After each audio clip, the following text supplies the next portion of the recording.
السلام عليكم ورحمة الله وبركاته. شهر يناير وأول التحركات الكوكبية التي ستجلب السعادة لسبع أبراج. يعني هيحدث هذا التحرك خاصة بيوم 3 يناير بانتهاء يوم 2، وهنصحى الصبح على انتقال هام جدا للزهرة، انتقاله إلى برج الحوت. 7 أبراج معانا كده هتبقى عندها الحياة أفضل، هتتسهل معاهم في حاجات لمدة شهر قادم، فترة من الفترات التي يحدث فيها انفراجة للسبع أبراج دول. وطبعا على حسب كل بيت، يعني البرج مثلا الحوت الزهرة تنتقل إلى برج الحوت. طبعا برج الحوت معانا من الأبراج الأكثر سعادة نتيجة لأنه صاحب الحدث. فكل برج من الابراج اللي هتكلم عنها هتكلم عن جزئيه الانفراجه في اي جهه او اي جزء من حياته. قبل ما اكمل كده بس تنويه الناس اللي بتتابعنا، اشتراك وتفعيل الجرس علشان يوصلك مني كل جديد. ده انت لو حابب ان انت تتابعنا، ودي القناه التانيه لينا يا جماعه. انا عندي قناه كبيره، دي القناه لسه يعني بنحاول ان احنا بنشغل فيها فيديوهات مختلفه شويه عن التوقعات اللي بننزلها في القناه الاولى بتاعتنا. القناه دي مخصصه للتوقعات لجميع الابراج. ما تنسوناش الاشتراك. طبعا عايز قراءه زي ما بعلن دايما، رقم القراءات سايبه على عنوان الحلقه. ونبدا في حلقه قويه ونقول 7 ابراج بشرة خير بدايه من يوم 3 يناير بانتقال الزهره. اول برج معانا طبعا برج الحوت بلا منازع. برج الحوت بلا منازع، انت ستكون من اكثر الابراج حظا نتيجه لانتقال الزهره الى بيتك الاول. طب الحظ في اي او اي جزء من اجزاء حياتك، العمل ولا المال ولا عندك، في كل شيء، لانك صاحب الحدث. لان هذا التحرك ينتقل الى بيتك، شخصيتك، ميولك، رغباتك، نظره الناس، وحاجات كتير، وايضا اهدافك وامنياتك ستكون من اكثر الابراج حظا بامر الله خلال الفتره. ورقم 1 معانا ومبشر بالخير، خاصه انت يا برج الحوت. يعني الامور مأزمه شويه نتيجه للتوزيعات الكوكبيه سواء لبلوتو او زحل، لكن هي دي المرحله اللي ممكن يحدث فيها نوعا ما استجابه وامور كثيره للافضل. تاني برج معانا في القائمه هو برج السرطان. حبايب برج السرطان، هذا التحرك للزهرة في بيت النجاح والانتصار، في بيت من أفضل البيوت وبيت الحظ والنجاح. ببشر برج السرطان بالرغم من انتقال المريخ خلال هذا الشهر بداية من يوم 6، لكن انتقاله إلى برجك، لكن الزهرة قبلها يسهل الأمور شوية، هيخليك أكثر حظا أكثر انفراجا، لذلك بيسهل عليك الامور. وهذا التحرك للزهره في بيت النجاح ستكون من اكثر الابراج حظا بامر الله في النجاح في اي امر تبدا فيه، عمل، شراكه، علاقه، وانتظروا خبر حلو.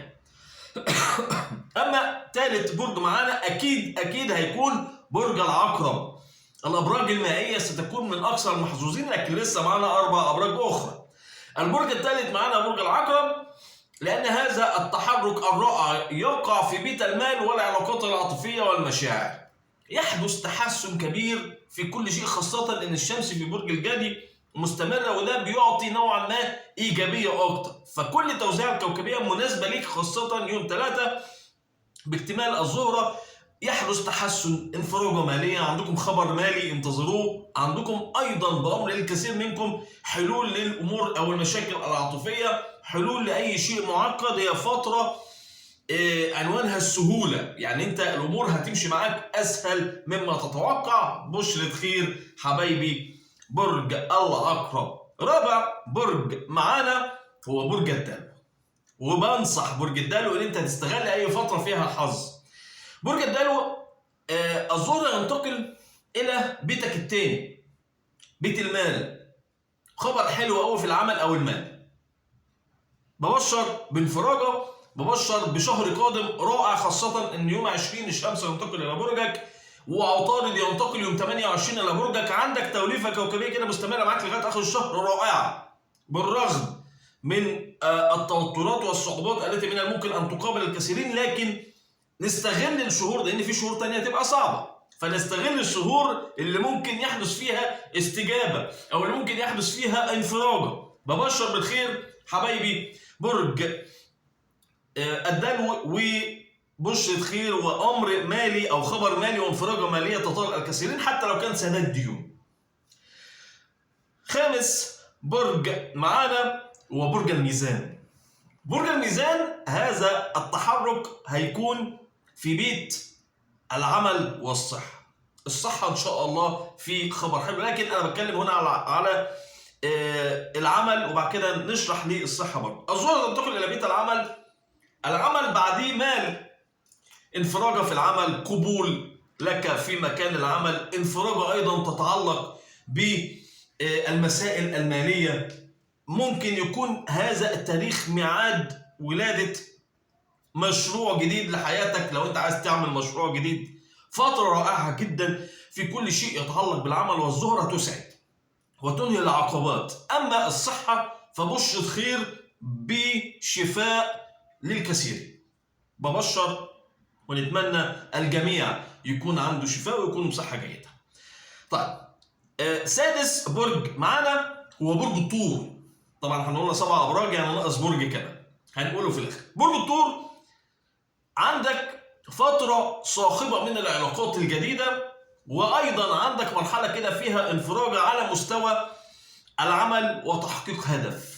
يعني ببشر بالخير، لأن هذا التحرك في بيت من أكثر بيوت حظا ليك هو العلاقات وتحقيق الأهداف والآمال، وأيضا المساعدات التي ستجدها في طريقك. ببشر بخير كتير، من الممكن أن يكون في علاقات، من الممكن أن يكون في تسهيلات لك في أمر ما يتعلق بالمال، القروض أو ما شابه، وأيضا تحقيق هدف مهم. رقم 7 معانا هو برج الجدي. ليه برج الجدي؟ لأن هذا التحرك في بيتك الثالث بيت من البيوت الرائعة التي تستبشر فيها بانفراجة مالية، وأيضا الشمس مستمرة في برجك، فستجد انفراجة ما بعدها انفراجة سواء في المال أو حتى على مستوى العلاقات. وأيضا تجد الشعبية، في شعبية كده هتحصل معاك أو في قبول كبير، وفترة رائعة جدا ستحدث مع برج الجدي. وانتظروا خبر حلو بانفراجة بأمر الله. حاجة تاني التنويه يا جماعة، القناة دي قناة تانية لينا، ادعمونا فيها بالاشتراك وتفعيل الجرس. اللي عايز قراءة خاصة بعمل القراءة طبعا مكالمة مباشرة زي ما بعمل دايما في القناة التانية. سايب رقم القراءات على عنوان الحلقة. ما تنسوش تدعمونا بالاشتراك، واللي عايز قراءة طبعا يتواصل على هذا الرقم اللي انا كاتبه على الشاشة. حبايبي جميع الابراج، يا رب كده بأمر الله جميع الناس تكون بأمن وأمان. السلام عليكم.